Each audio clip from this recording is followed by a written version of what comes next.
Manchester, it always leans on that slogan, doing things differently and stuff. But I think in animation, it genuinely does. There's no community like the Manchester animation community. So they know that, all ships rise with a good tide. And so, everyone's in this together.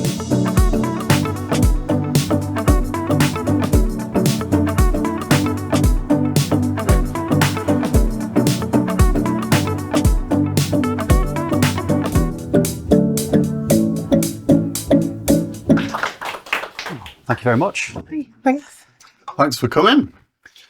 So why don't you tell us a little, obviously we've just seen that, but give us the headline. What is Manchester Animation Festival, and what are you guys doing with it now? And then we'll kind of rewind and get a bit of the journey towards it. Yeah. Do you want to go? Do you want to take that one? Or should No, I'll let you go. All right. Okay. So Manchester Animation Festival is the UK's biggest animation event. We've been going since 2015.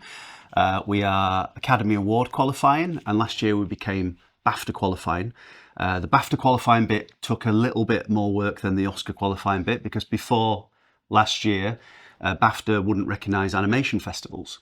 And so we put in the work there to make sure that they would, alongside BAFTA, to make sure that they would recognise animation festivals. And what this means is that if you've got an animated short film and it gets screened not just at Manchester Animation Festival, but animation festivals around the world now, it automatically goes through to BAFTA. So that's raised the profile of British animation. We have a family day. We have we do work with with the University of Salford, our academic partner. We've been working with them for many years. We have an industry forum as well, the Animation Nation Forum. We cover the whole kind of spectrum of animation. You'll see kids in there on the family day pointing at the screen, little 3-year-olds shouting "Postman Pat" up at the screen when they see the BBC Family box set, and then you'll see the broadcasters and the studio heads and everybody in between, fans, the whole lot. And that's what we do. Our motto is animation for all, and we really do kind of try to do all of that, which is a lot. But because animation isn't just for one person, but kind of at the heart of it is our short film competition. We screen a lot of kind of independent features that you wouldn't necessarily see in cinemas. Last year we screened Flow, which luckily did get a release. If you've not seen it, go see it, it's fantastic. And also Memoir of a Snail, which got a UK release, which is brilliant as well. But yeah, we screen a lot of features that just don't make it into the mainstream because a lot of them don't get picked up by UK distributors. So, or even when they do get picked up by UK distributors, we did a little bit of a survey a few years ago, and of all the independent animated feature films we've screened since the beginning of the festival, only a third of them are available, and that's through streaming or distribution, and the other 2/3 just disappeared. And these are really these are incredible works of art.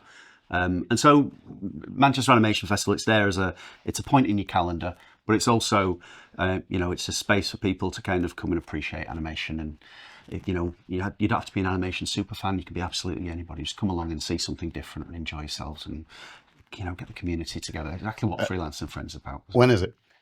It's November every year, isn't it? So the 9th to the 13th of November this year. Yes, I think. All right, so get it in your diaries. And I wish I had it in my diary. That sounds very, I'm very confident. We'll dub it later. Yeah.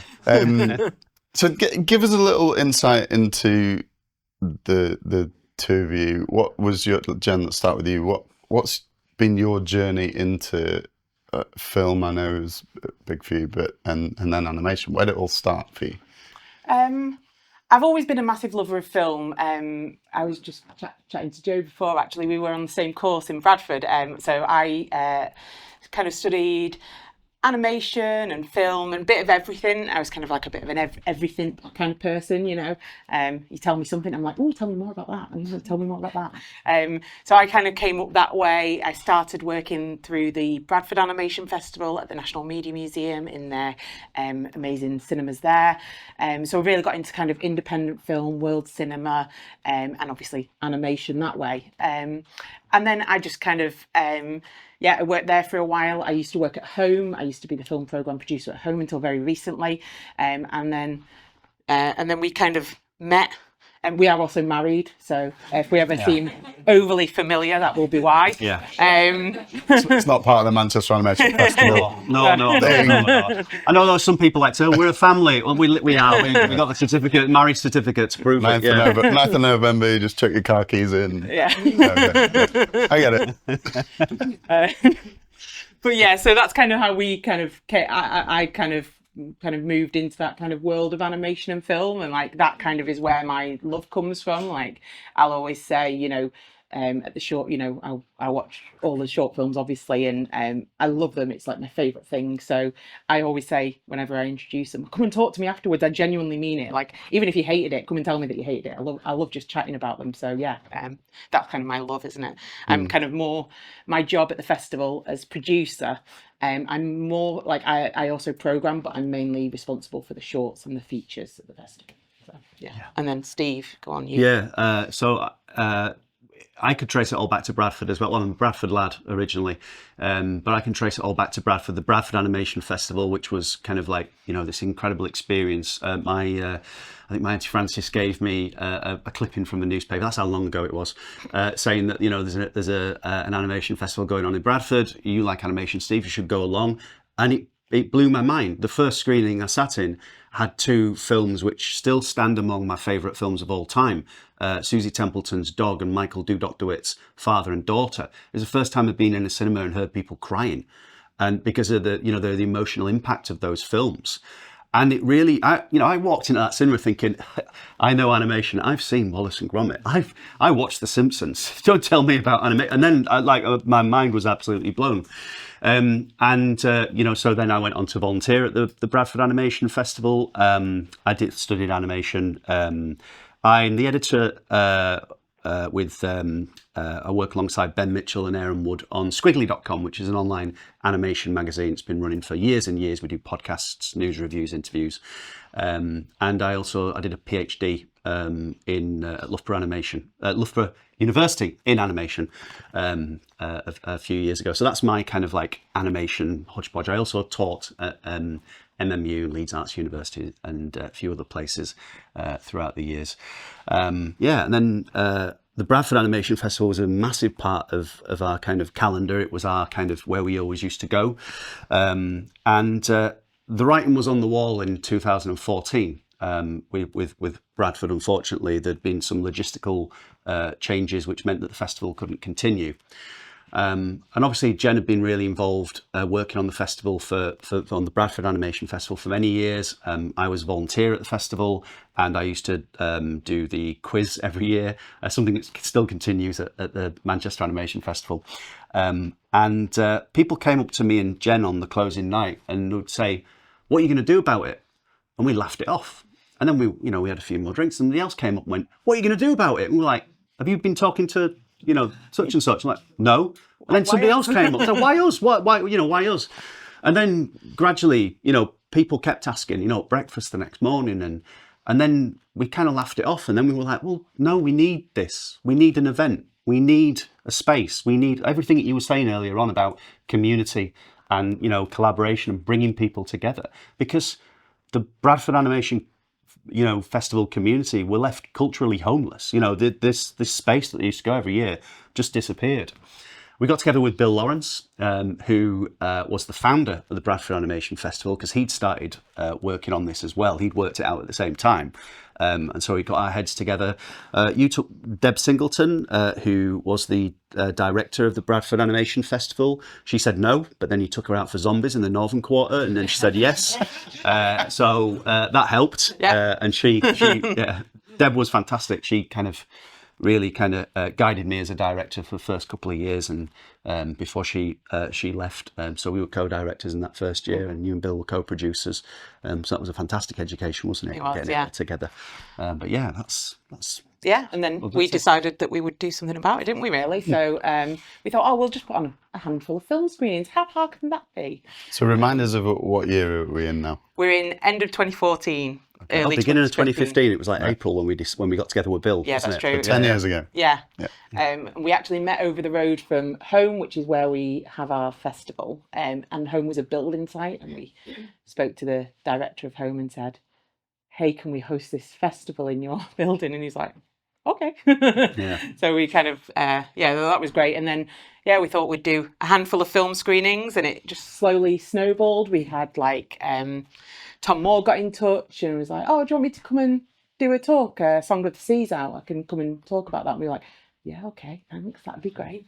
McKinnon and Saunders said, oh, do you want us to make your awards for you? We were like, yeah, that'd be great. Yeah, you don't turn down that sort of offer really when that happens. And Will Beecher was like, oh, Sean, I've just been the animation director on Shaun the Sheep movie. Do you want me to come and talk about it? We were like, yeah, okay. And suddenly we had this festival, which was a similar size to Bradford, with just me and Steve, who also had full-time jobs. And we were like, oh my, how are we going to do this? So it's kind of been that vibe ever since, really. Yeah. Brilliant. Why do we need a festival? You've sort of booked a trend in a way. A lot of these festivals have been closing down, and you've booked the trend. Like, you started something, it immediately had appeal, and it's grown since. So why bother? You both had jobs. Why bother? And why Manchester? Good I question. think it's a certain level of for us, for why bother, it's a certain level of stupidity. I think it's it really, like, we're not smart. No, I says what drives us, what kind of drives us, and it is that community, and it's been there every year. It's it's great to see some people here that are there, from the first year and have been there ever since. And I think. It's the passion for what we do as well. We love animation. We love different aspects of animation. We want to share that with everyone. Yeah. There's so many. I see so short films or feature films every year, and I'm like, why do people not know about these? Why are people not seeing these? They're so amazing. And we want to really encourage the industry as well. So it's a great community.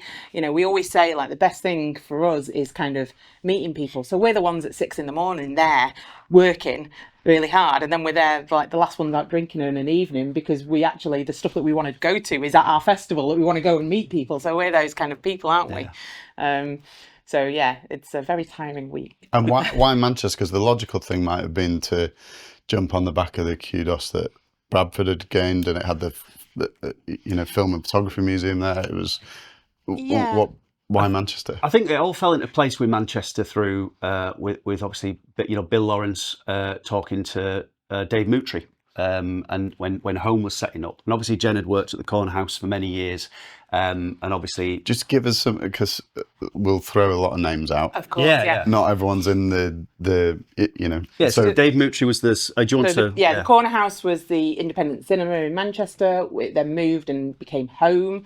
It combined with the Library Theatre and became Home. So if you know Home, just over the way, that's a fantastic building. It's got 5 cinemas, 2 theatres. It's just amazing. 2 gallery spaces. Yeah, brilliant space. You don't just have to go in November. You can go all year round. They show some fantastic stuff there. Yeah. And Dave Moutry was the CEO of there. He's recently left. He's now head of culture. Yeah, Manchester City Council. So that's kind of where that kind of relationship came in. I'm from Manchester originally, so that kind of helped. I was living in Manchester. This is a fantastic city, a place to go.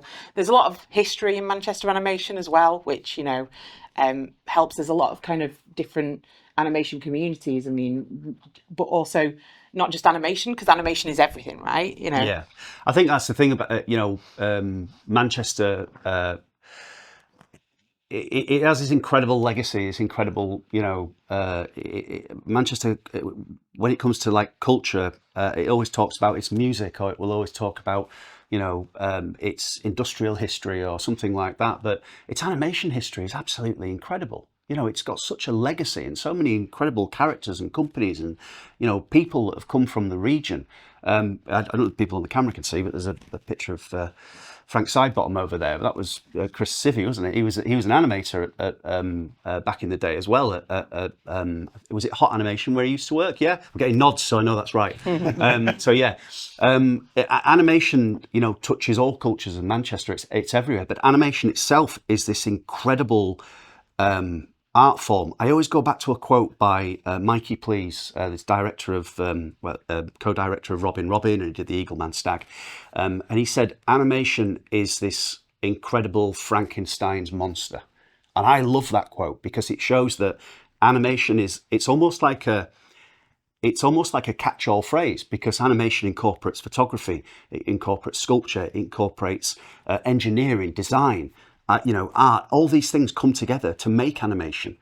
And so so we've got the Manchester, we've got the we've got the Manchester, we've got the animation, and obviously the festival's bringing people together, really, isn't it? Yeah. That's And Manchester's in our name, but we, people come from all over. I think last year we had 21 different countries, people coming from 21 different countries, like 200 different cities, they come all over. And we always say we want to share Manchester animation with the world, and the world animation with Manchester. Bring the world of animation, to Manchester. Yeah. Well, I mean, I love it because I think it's another thing that puts us on the map and our sector, and you just see the talent pool. I mean, it's on display every month here, but you see the talent pool grow and grow, and people are drawn here because of things like Manchester Animation Festival. We've become the obvious home for people to be drawn and make amazing stuff, don't we? Well, as Manchester, it always leans on that slogan, doing things differently and stuff. But I think in animation, it genuinely does. There's no community like the Manchester animation community. I think that's really important to point out. Some places might have a rivalry, or they might have one big studio that domineers the landscape. Whereas Manchester, it's lots of different people all getting on, and supporting one another. Because they know that all ships rise with a good tide, and so everyone's in this together, and it helps that everybody used to work at the same studios, and everyone knows each other from there. But that kind of camaraderie and community, and that friendly northern kind of personality really kind of shines through in Manchester, and it can do anything. It can do service work right the way through to anything you want in Manchester. It's such a fantastic industry and community. It's amazing. Yeah, and I think it's true of the creative sector across the board in Manchester. I think we're really fortunate in that we're big enough that we attract all the talent, but we're small enough that we still know each other. Whereas you can be in much bigger cities with technically bigger sector, and everyone's strangers, or competitors. They're not. I can walk, to the other side of town in 10 minutes, and I'll have passed dozens of studios and dozens of other collaborators and creatives. So I think we sometimes lose sight of it, but I think we're in such a special place to be creatives. It's fantastic. Yeah. I know you guys have some thoughts on, and it would be stupid not to ask you, but the whole process of getting films to and in and selected by festivals, not just yours, but perhaps you can only speak for yours, but talk to us about that. And I know you have some thoughts, and I suspect many of those thoughts are applicable regardless of whether we're preparing films for animation festivals, but are just good tips. So give us your what did you call them? The 7. Well, it's 6. We've good start, James. Taken one down. No. We've taken one away. We're 6, 7's too many. So we kind of came up with a list of 7 things. People always come up to us and say, "How do I get my film into Manchester Animation Festival?" And the answer is, I've absolutely no idea how you get your film into Manchester Animation Festival, because Jen and I and Isabel Quasson, we lead the selection committee. We get together and we watch all the films back to back, and we we watch them throughout the month. So I'm watching them now, and Jen's watching them now, and Isabel's watching them, and on the team are watching them now. As we lead towards selection weekend, and we all get together and we watch all the films and put them in order. By the time it gets selected, it's probably been watched 5 or 6 times, like 5 or 6 times at least. Any film. What sort of volume of last year we had films about 1,300 films, so we select about 10% of the films that get submitted. So that's why it's and you watch them all. Yeah. You're not like skip trailer. No, well, I mean, right. It'd be rude So to do that, wouldn't it? it'd be really rude. But like a couple of years ago, we started to charge for people to enter their films, and so if I watched 10 seconds of a film and then went, then that's so rude to the person who's paid to support the festival, and to some people get upset when their film doesn't get selected at whatever festivals, and so it's our duty to watch it. But also, the film I might not get it first for the first 10 seconds. There might be an amazing surprise just round the corner or right at the end, and it might be worth that journey. So we owe it to every single film that's submitted to watch. That must be hundreds of hours. Yeah, it is. Yeah. But we love it. Wow. We absolutely love it. Well, Evenings and weekends, what are they for? Yeah. But It's a secret to a happy marriage, I get it. Yeah. No, but I think it's something that we both really love, like seeing what people are making, seeing what's out there, seeing, what's going on. We'll go to festivals and someone will come up to me and go, oh yeah, I submitted my film, and I'm like, oh, I remember your film, and I've got quite a terrible memory for a lot of things, but somehow films stay with me, and I can, tell people, I've got friends who'll text me going, there was a film and it had like keyboards and it was like a C, and I'll be like, yeah, I know that one. See, I'm the I can just remember the names. to that. I can watch a film that I've seen 3 times and I'll be 95% of the way through thinking I've never seen it before. And then it's so annoying because you feel like you've wasted like 2 hours. No, that's great. You get to experience it again. Well, sort of. It would be great if you forgot 100% of it, but 95% of the way through, I'm like, I think that kid can see dead people. It's so annoying. Anyway, give us the. I've sidetracked it a bit. Give us the. All right. Okay. The pitfalls. What to avoid. I'll give you my ticket for an event. So we did this kind of like this list of things that. So when we're watching all these films side by side, we get in the right mood for it and all that kind of stuff. But then there's certain things that. Go on, you're gonna tell me something. Go on. No, I was just gonna say, because obviously not everyone here will have been to the festival, so it's probably worth just kind of. So we're talking about the short films here, and also there's lots of different things. So we've got our competition, then we have what we call our panorama selection. So they're not in official competition, and a lot of people go, they're just the ones that didn't quite make it, but they're not. They're like something that's just a little bit different. Last year we had a woman who'd burnt into wood, and she'd done a stop motion animation, but with burning into wood each frame, which is, I'd never seen that before done. I don't know if anyone else is like, oh yeah, that's all, but I'd never seen that. It's like pyromation or something. Pyromation, yeah, I think she called it. And there was someone who animated on toilet paper and had like so it's just some stuff that isn't really seen very often. It might not have been the best story. It's just a different technique, and it's all about, for us, those kind of short films are all about inspiring people and showing you something that you might not have seen before, showing you something different. So often, people come out and be like, why wasn't that in competition? Or because, there's lots of things to think about. We also do other selections. So we've got our family selection. We screen like commissioned and music videos. So we've got student, we do shorts, we do immersive, we've got a feature competition, we've got our panoramas, we've got children's. After Dark, which is where we just go to a pub and we screen about 10-15 minutes of films. I usually compare it with a beer in my hand, and they're usually the darker, weirder side of animation, just something a bit silly, and it's just an excuse to kind of get people together and be able to have a chat about it, because you can go up to a random person at the bar and go, what was that? Like, my eyes aren't going to recover from that, so how do we vote on that? Oh yeah, and that one you vote on the back of a beer mat as well, so you have to hand in and then we just give a there's no prizes for that one, just respect. And a pile of beer mats. Yeah. A couple of years ago, you changed the name of the short films in competition because, obviously, all the big festivals go, short films in competition, and all that kind of stuff. You changed it to animation mixtape. Yeah, which probably doesn't mean that much these days. But for me, it's all about a kind of if you were compiling a mixtape, it's about flow.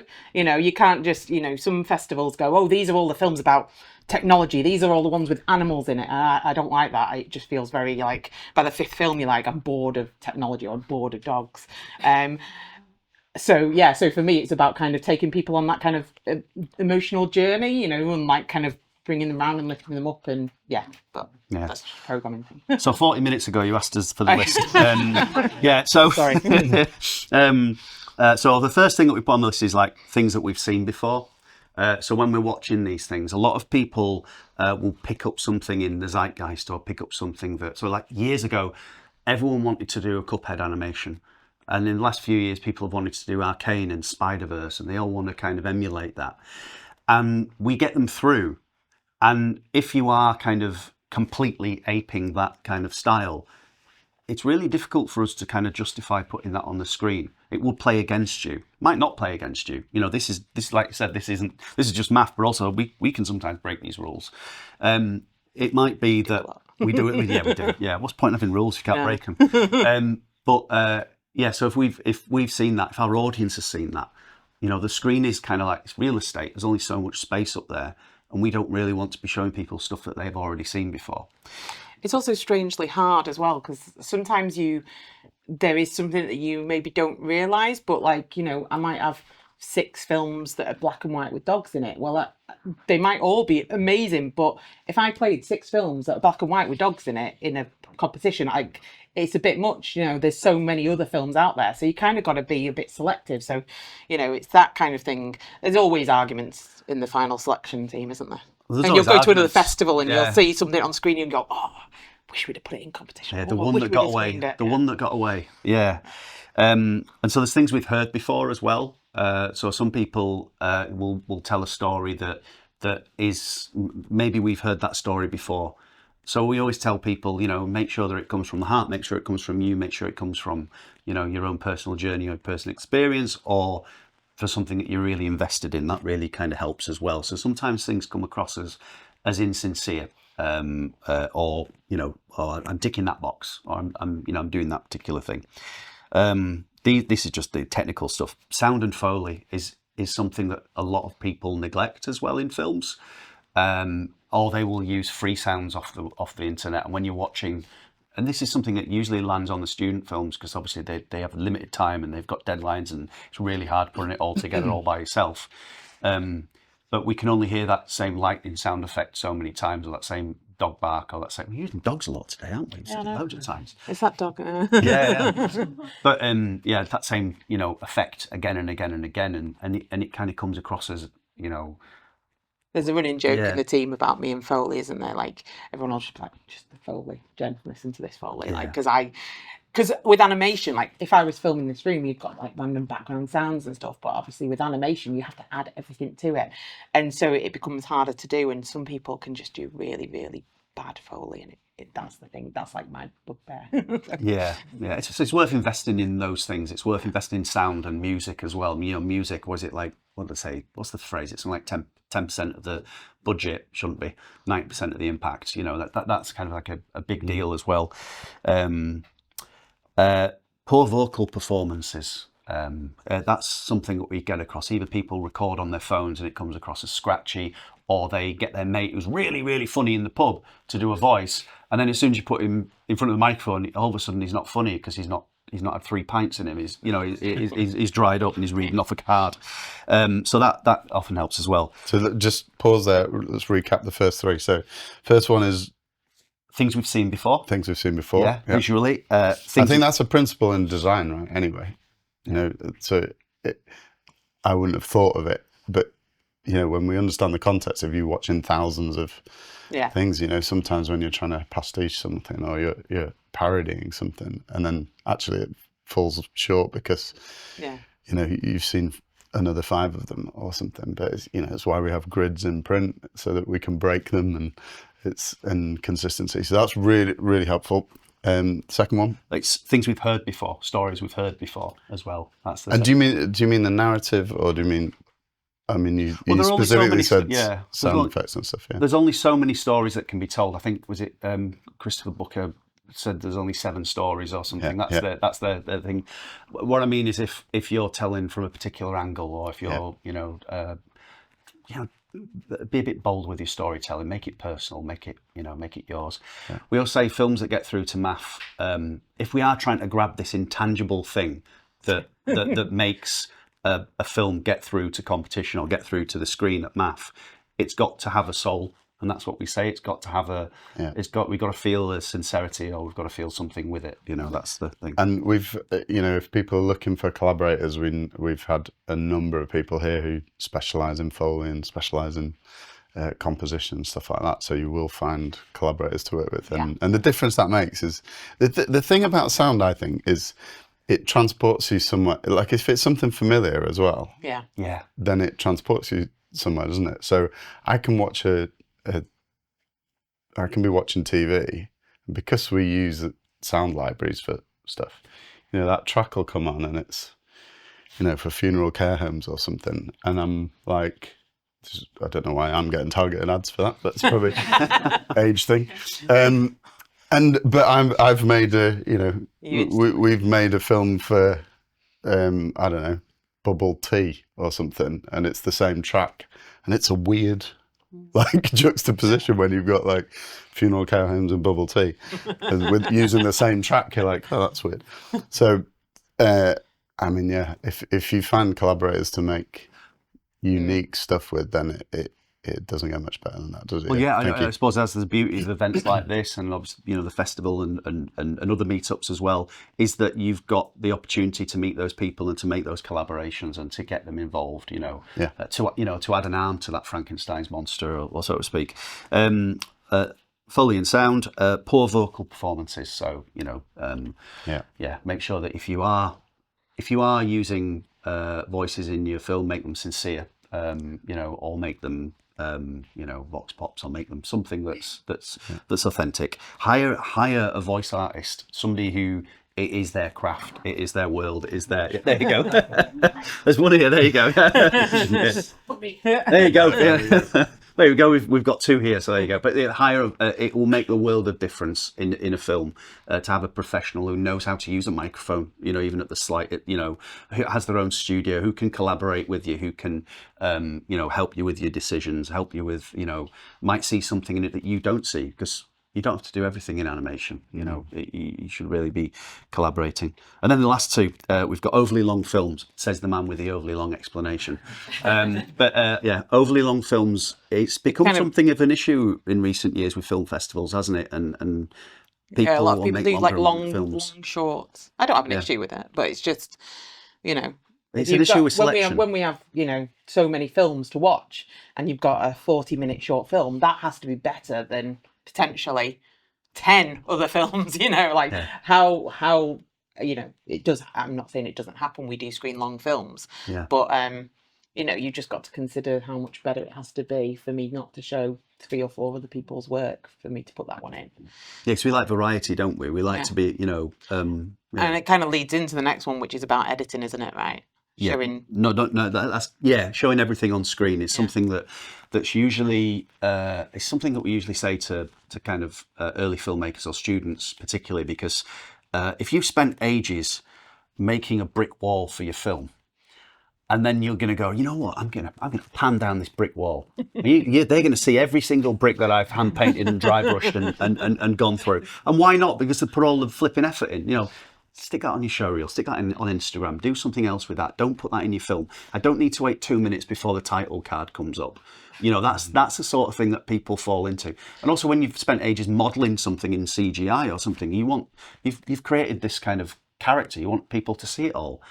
Leave people wanting more, I suppose, is the takeaway there. And that can be where it becomes style over substance. Yeah. Right? Yeah. And I remember there's an agency, and I can't remember the name of them now, but they're a big ad agency, and they didn't have any of their finished work on the website. And their point was that all they had was the scamps that they'd drawn when they were first pitching the idea to clients. So it's just little sketches of the ads that they would make, and their point was, if you can't get it from this, then it doesn't matter what the production's like. It has to work in this environment. And I think there's something in that. If you can't, if the story's not good enough, no amount of like amazing CGI or incredible character work will cover for a poor story in my view. That's absolutely. You've got to be able to say it's a film about, and then one word. It's a film about struggle. It's a film about this or a film about that. Yeah. Can you do your elevator pitch for it? And if you don't have that, then you've not got a story, have you? Really? If you can't explain what it is succinctly. Yeah. But I mean, there's all those rules, but there's also no rules. So you know. Yeah. No, and that's, we don't want people to think that. If your film doesn't get shown at Manchester Animation Festival or another animation festival, it's because it's a bad film. It never is. We have to make some real kind of heartbreaking decisions because, like as Jen said earlier on, we'll go to other festivals and see the work that we've seen, you know, in selection on their screen and go, well, the one that got away or whatever. And it's real heartbreaking stuff. We don't. But also, if we all showed the same stuff, right? You'd just go to one festival. You wouldn't go and meet all these different people, you know. Yeah. I think it's important to show different things. And also different festivals have different, you know, like we do show some experimental films, but not very many. Like we're more of a kind of narrative festival, I guess, in terms of our short films. It's not to say we don't show other stuff, but whereas there are festivals that, you know, only really show experimental films. So, you know, it's about knowing where you are and what kind of stuff to submit. That's a really good tip as well for people that are submitting the films is to know which festival to submit to, like, because a lot of people will just submit anywhere and everywhere and kind of, you know, scattergun approach and hope that some get picked up. But if you take a really kind of like, you know what is unique about your film. You know, if you've made a horror film, then get it in the horror film festivals, you know. But what else is unique about it? Well, it could be stop motion. Get it in the stop motion festivals. But what's unique about you? You know, are you if you're a woman over 50, there's a woman over 50 film festival. That you know, there's a greater chance of having your work submitted and finding a fantastic audience there. You know, so it's about knowing about yourself. It's about knowing about your work. It's about knowing all these types of things. You know, Edinburgh used to have the McLaren Award, which was for a British film. Obviously, that narrows it down to just films that are British. You know, and Anima in Belgium had the Belgian Award. You know, I don't know if there's any Belgians in here. We tried our luck with the voice artists. We'll try our luck with the Belgians as well. But you know, then that's a great place to you know, submit their work. You know, yeah. Just because your film hasn't been selected at a festival does not mean it's a bad film. I think that's something that we really want to get across there as well. And yeah, that's why we try as much as possible to find as many different places for films in the festival. That's why you have MAF to Dark. That's why you have, you know, Panorama. That's why you have all these different categories, you know, to be able to showcase as much as possible. There's still not enough time and not enough space, unfortunately. Well, you know, do you have some success stories from? I mean, that's a very broad term, but but you know what I mean. Have there been any stories that have come out of MAF that? We hear them. We always hear them anecdotally. I'd love to be able to do a survey and find people, you know, but people come up to me and say, "Oh, I got that gig, or I got that job, or I got this, or that, or the other." I was speaking to a voiceover artist at another event who says, "You know, I got loads of work from MAF," or you know, so it's really good that people come together as a community and go to things like Northwest of us that we do. A few years ago, someone came up to us and said, "Oh, I met this person at your festival. We collaborated, and I won this award at this other thing," and it was just like. We just bumped into them at the other end and they just told us and we were like, oh, all right, okay. You know, like how do you kind of quantify a lot of that? Yeah. But because one of the things we love to do is get people together and get people talking. We do a lot of social events every evening. We do social events during the day. We obviously have our Animation Nation Forum, which is more kind of business focused. So there's lots of places for people to meet there.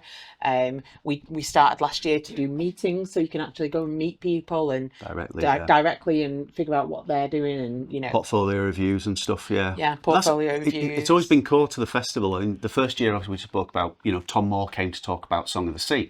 And he told me this story about somebody who was sat in the front row drawing caricatures of Tom as he was talking. And he went up to Tom afterwards and went, "Not you, that is," you know, and I kind of showed him his work. And Tom Moores is like one of the most encouraging and, you know, fantastic directors out there. He really appreciates artists. And he gave the person a job. And so that person went on to work on Wolf Walkers, on the Wolf Vision sequence with Evan McNamara. So he kind of went to work on that. So there's loads of little stories like that about people who, you know, chance meeting or like say a sit down meeting or something that happens. You know, I'm sure there's things that are going to happen here today. You know, with freelancers and friends. It's bringing people together is just magic. You know. couldn't agree more.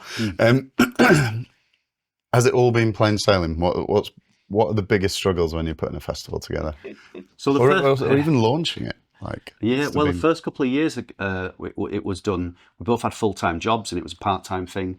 We didn't pay ourselves really for the first 5-6 years of the festival. We were working until 2 a.m. We'd come home from work, we'd have dinner, and then we'd, from 7 o'clock until 2 o'clock in the morning, answer emails and program and watch films and all that kind of stuff. And it was I mean, great. capacity is obviously challenging. Yeah. We often refer to the festival as our first baby. We do actually have a 3-year-old boy now, but we often refer to it as our first baby who's turning 11. So, is a bit challenging in itself, but as Getting a bit stroppy, the festival keeps growing. Yeah. Yeah, I mean, in our first year, we had like 4,000 admissions, and then last year we had around 12,000 admissions. So the festival keeps growing, and we've never really reached the ceiling of what we want to do. We'd want to do so much more, but obviously you have budgets, you have time restraints, you have capacity. Steve's the only full-time member of the festival team. I work part-time on it now, but yeah, it's like there's not enough people, there's not enough time. It's the same for, I'm sure, everybody in this room, right? Yeah. We always manage to bring together a great team around the festival, so it kind of like snowballs in from August onwards. We bring together the team. Bill's still a big part of the team throughout the year. We have Dan, who works with partnerships and development throughout the year as well, part-time. We used to have Greg Walker, everyone knows Greg Walker. He runs Cultplex now, and he was a fantastic member of the team. But at the moment, there's not a lot out there that will kind of core fund your festival. You can try so much to go to government or to local or regional or national government, and nobody wants to fund the core support the work really. I mean, everyone's thing that needs funding though, isn't there? There is, yeah. Funding is always a challenge, right, for anything. Oh, absolutely, yeah. I mean, would you rather sort of like feed starving people, or would you rather put cartoons on? I think is probably the way that people look at it. But I think it's a lot more than cartoons. It's a lot more than that kind of. It's not frivolous entertainment. It supports an ecosystem, and it's an engine that drives success of many people's careers and things like that. So yeah, it's important stuff. How can we get involved other than getting a ticket? I mean, that just come along, chat to us, watch stuff, talk to us about what you've enjoyed. We always have surveys on at the festival, and we always read every single one of those as well. If we watch every single film, we have to read every single survey. And you all know what it's like when you get good when you get good feedback, you're all like, oh, okay, yeah, fine. You must be lying. And then whenever you get bad feedback, you're like, oh my God, it's the end of the world. So, we always concentrate on what people have to say as well, and what people want to kind of suggest. We're always listening. Because if we want to put on a panel, say, for example, people come up to me and say, are you going to be doing an AI panel? And I'm like, oh God, everybody's doing an AI panel. What can you say that's unique in an AI panel? All the AI panels start with, we don't know what AI is. And they end with, we still don't know what AI is. And an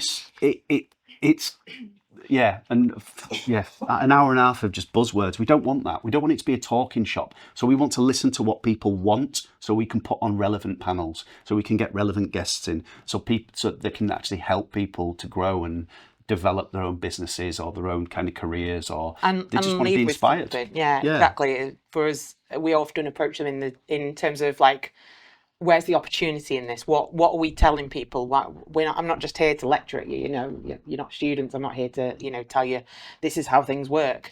We don't know. We need the experts to kind of have that conversation. We try to craft really good conversation around that to make sure that it is useful and helpful and. Yeah, so something that's kind of live at the moment is somebody's come up to me and said, oh, can you do something on feature films? And that was the entire brief. That's can you do a panel on feature films? So now I'm going to go talk to feature film, distributors and studios and things like that to figure out what would be a good angle for that, and what would be a useful angle.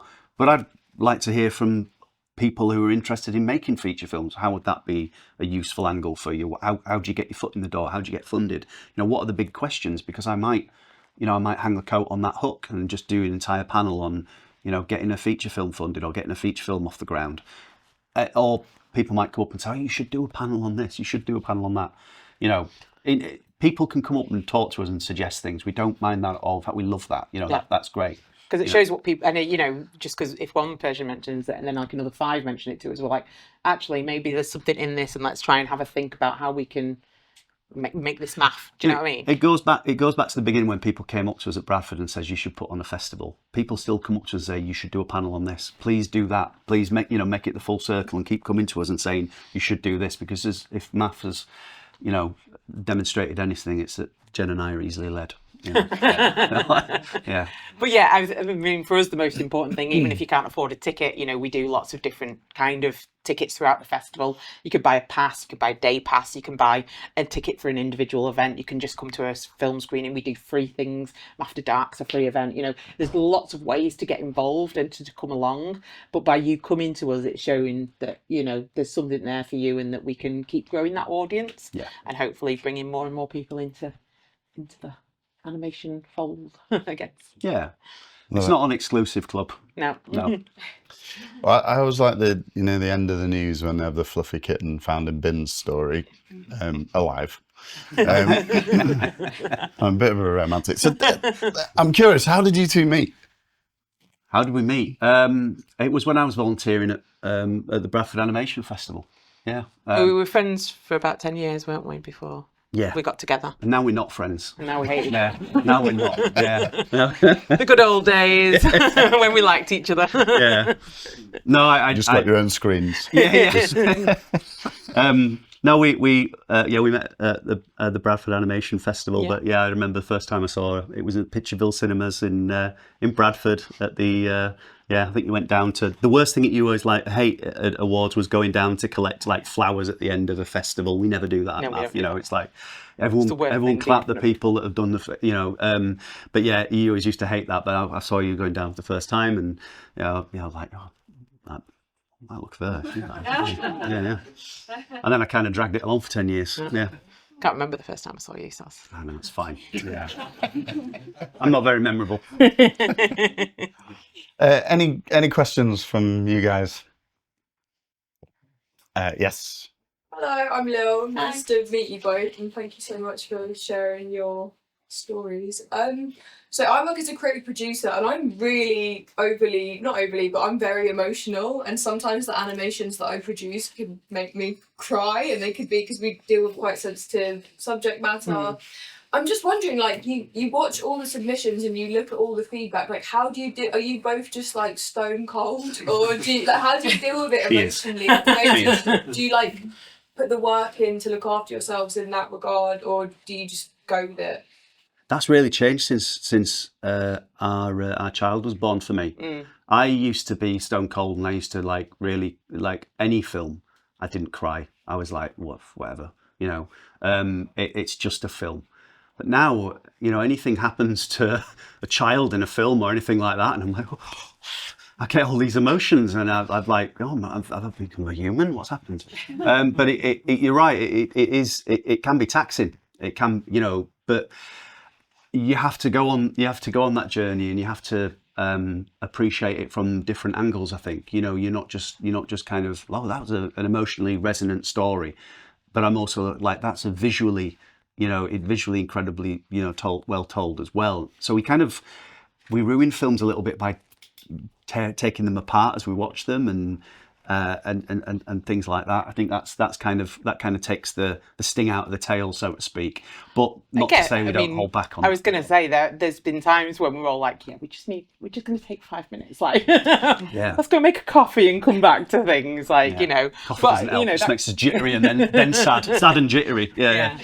And you know, but going back, it's about being in the right frame of mind when you're watching stuff as well. You know, you can't have a ridiculously long day and turn on a film at 2 at night and be like, right, is this, you know, am I going to screen this? Like, you've got to make time and space for them, because if you don't, you're not giving that film the respect that it deserves as well. Yes. To be able to kind of watch it and digest it without just being routine, you know. So there's a bit of everything. You can't have Film Freeway on while you're doing your emails. you know, you've got to sit down, you've got to put your headphones on so you can hear everything, you know, with you know, the best clarity. You've got to, you know, hopefully a darkened screen room. TV, You know, I have Friday afternoons when I just watch the films. So, you know, curtains closed, the lights are off, and it's just me and the screen watching the films. And that's, you know, and you when it comes later down the year, that's what you do as well. Yeah. And it's important that films get that space and that time. But yeah.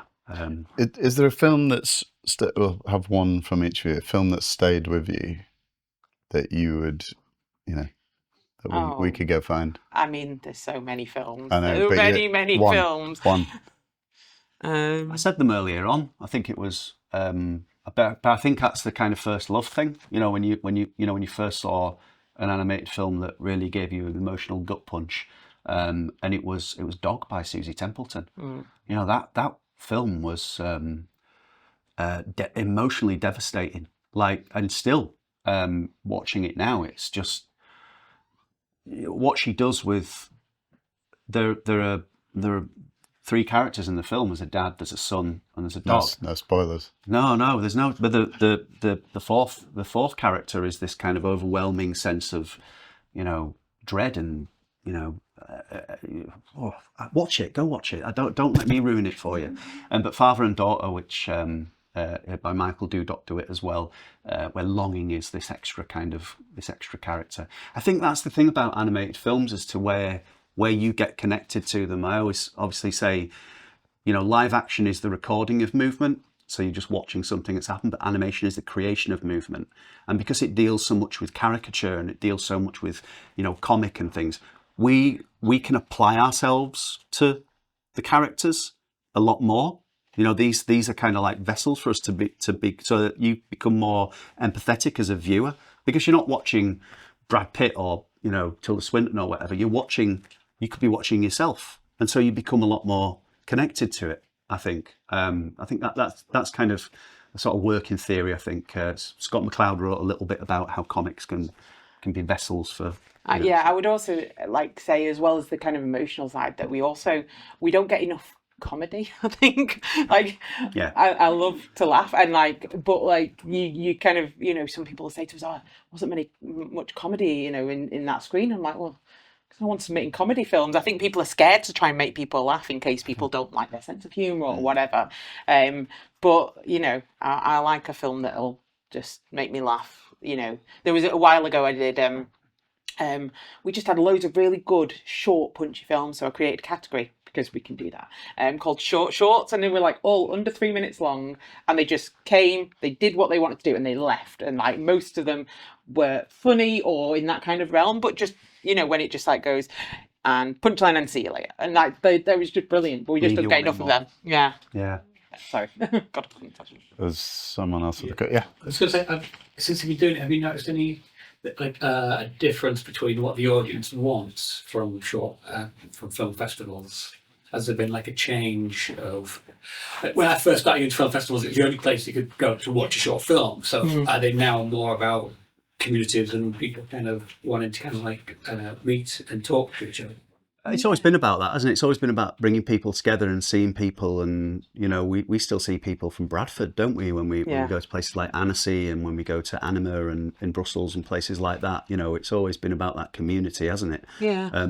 I think in terms of what people want, I mean, we always try to kind of, you know, we often do surveys, and like, if you can predict your audience, like we try to be as connected with our audience as possible. So we could probably predict a lot about our audience, which I guess makes it good. But, you know, a lot of people generally want the same thing as we've been growing. People are like, oh yeah, I want more of that. But actually, sometimes people don't necessarily tell us. So it's that kind of, especially at the moment, like meeting people, getting more kind of business kind of conversation going, co-productions, those kind of things, which has been a bit more of a focus, like you were saying earlier, in the last few years. Like, definitely that kind of collaboration spirit has come through a lot more, I think, in terms of work, and not fighting for work, but working together to get more work, you know.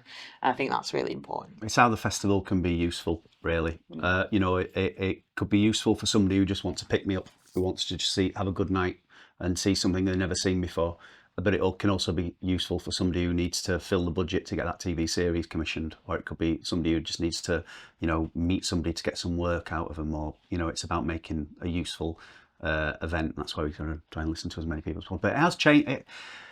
It's changed. The landscape has changed. Obviously, we had the pandemic right in the middle, which was fun. But it gave us an incredible opportunity to innovate and, you know, see how we could change things around and create an online section of the festival as well, and you know, really kind of. Yeah, when we use first that. started the festival, we did like a 5-year business plan, and then after 3 years, we were like, okay, we smashed this. Let's go on. Let's write another 5-year business plan, and then we Yeah. did that in like 3 years. We're like, right, we need to just slow down and do things more gradual. Yeah. But yeah. I'm interested. Have you found that social media and TikTok and YouTube Shorts, things like that, have changed the way people address narratives in animation? Because it's a different thing, isn't it? You know, if you're creating a film that will be seen at festivals, different to social. yeah. But I'm wondering if you've seen any creep, because I hate you know, we used to all build narratives to a crescendo somewhere towards the end, and then there'd be a twist or a flop, you know, and I love that character development and story development stuff. You know, when we've worked closely with YouTube on big accounts and things like that, the crescendo has to be in the first 5 seconds, and then we unpack it, which I hate. It's like it's like revealing the, you know. Yeah. Do you see that creep in, or is it not a I thing? think so. I don't think so, not really. I think generally the kind of shorts that people are making for the festival circuit are probably not that kind of. Yeah. You know, if you're making that kind of film, you're probably not going to be going to film festivals with it. You are more likely to go straight Seeking the online audience and the online approval, I think, is that kind of thing. But that's great. There's space for both, isn't there? There's space for you know, to and for those films that are made for festivals to then go online, you know, for people to share and you know, to watch them. If people put their stuff online prior to submitting, does that go against them or for them? Or Generally, for film festivals, yes, but for MAF, No, not as generally much. not No. as much. But we do try to, you know, there are festivals who, I mean, there's still some that demand premieres and things like that. We're not, you know, for us, it's about the love of animation. Like, you know, we want more people to see it. The more people that see it, the more people are going to love it. Yeah. And like say, or shift side with the good side and stuff. So, you know. Exactly. But yeah. So, Hi guys. Do you have any dogs? no. No, and I don't want a dog. I've not got enough time for a dog. I'm a dog person. I'd love a dog. Jen's a cat person. She'd love a cat. We've reached a compromise by having no pets. by having a child? By having Yeah. a child, yeah. My second question is, how do you volunteer, or how do you Yeah. Yeah, well, we open our call for volunteers usually late August time. We have volunteers that our volunteers are such a fantastic bunch. They really give quite a lot to the festival, and we absolutely love them, and we try to give back what we can. But they help with doors, they help like wayfinding, you know, we They're have the face of the digital- festival. Yeah, aren't they? they're the people who make it a welcoming space, you know, they make people feel like they belong there, you know, and I think that's really important as well because a lot of people don't maybe go into the spaces that we use. It might not feel comfortable in certain spaces. So for us, it's about making everyone feel like they're part of that community. So yeah, so we open it late August, and it is open call. Anyone can apply, and we usually do get quite a lot. I think last year we had 30 volunteers, but we probably had about 3 times that amount in applications. It is probably one of the, for me as well, because obviously I volunteered at Bradford Animation Festival for years and years. It's one of the most important jobs.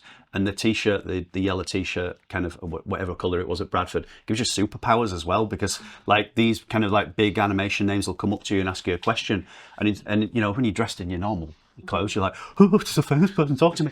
But when you're like, yes, of course, I will show you the way to live, follow me. And then, you know, that's where I kind of like started meeting people in industry and got my foot in the door. It's such an incredible thing, and it's great seeing every year what happens to our volunteers and where they end up, you know, years down the line. You know, they end up, you know, doing all kinds of things, making their own films, teaching, all this kind of stuff, and you know, working all around the world. And it's great to see, you know, every year we see this kind of like new intake of fresh faces, and we're like, wow, see what happens in 5-10 years. It's gonna be fantastic. Yeah. Yeah. Okay. I got my first gig at MAF. So thank you very much for that. Welcome. You mentioned about the Academy and BAFTA qualifying. I'm just curious about the BAFTA one because you said that you found it such a struggle just to get that qualification. But I'm just curious, is there still that ignorance that BAFTA has with animation festivals? I don't think it's an ignorance. I think what BAFTA's been going for so long, and they want to make sure that everything's right. They want to make sure that everything's working. And it's not just the animators having a go at BAFTA, it's the documentary filmmakers, it's the live action filmmakers, it's all these kind of, they have everyone, BAFTA have everyone have a go at them, they're an award ceremony. So they have the people who don't win having a go at them. And but they do such incredible work, and they do an amazing job. And so I think what it took a little bit of a kickstart from me and from MAF to kind of get all those numbers together for them, to kind of prove to them that this would work and that this would be a worthwhile thing. I don't think it's. I'm certain it's not ignorance, because obviously I've worked with them and taught them and things. But I think it's because they've got, they're a small team doing a big job, and they've got a lot to do. So they were grateful of the assistance and to be able to be, seeing what could go on. Largely, though, I think your question in terms of what people think of animation, yes, on the whole, not BAFTA, not the Academy, not our community, but outside of our community, outside of our bubble of film and television and interactive arts, animation is regarded with loads of ignorance. You say animation to people and people think, well, instantly they'll say cartoons. But if you say film to somebody, they don't go, oh, you mean a Western? Cartoon is a genre within animation. It's not it's a style. It's not the be all and end all. I think the festival exists to be able to kind of share all that different art. You had a brilliant way of putting it when it comes to when people think of, we're putting you on the spot here, but when people think of culture, they don't think of film. Yeah. And if they're not thinking of film, when people think of film, they don't think of animation. Yeah. That's the struggle. That's where we've got to get through. So when people think of culture, they think of animation, because animation is everything. It's so many different things that come together for animation. And just on that, like even as Manchester Animation Festival, people go, oh, it's Manchester, so it's a local festival. I mean, we've just told you we had people from 21 different countries. We get lots of people. Only something like 30% of people come from Manchester to the festival, of our audience, not 30% of Manchester. That would be ridiculous.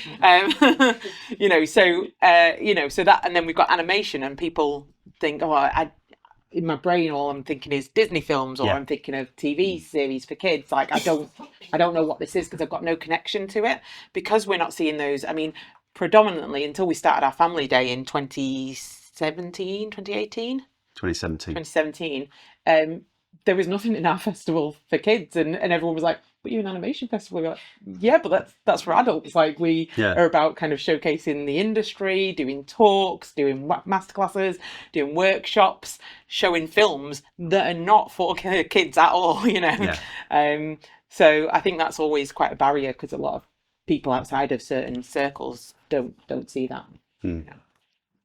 Brilliant. All right, since it's you, Sarah, we'll squeeze the last question in. Very short. You talked about people coming together and networking and talking and all that kind of thing. Obviously, it's spread about the festival, and there are films to see all over the place, and there's the evening thing. Is home the place to go to have those conversations, to mingle with people? So we will call home our hub. That's generally where a lot of us are. We take over Cinema 1, Cinema 2, the event space there. We've used other spaces in that place before. We also use the Anthony Burgess Foundation, which is just around the corner. So in terms of that kind of hub, like where you go to collect like delegate passes and box office and stuff, is all based at home in the main foyer. We use the Bridgewater Hall for our industry stuff. So on the previously it's been on the Thursday, our Animation Nation Forum. We also have a marketplace that's free to enter, so people can just come along and chat to people on some of the stalls. There's people recruiting for jobs and stuff, and that's a really good place to meet people as well.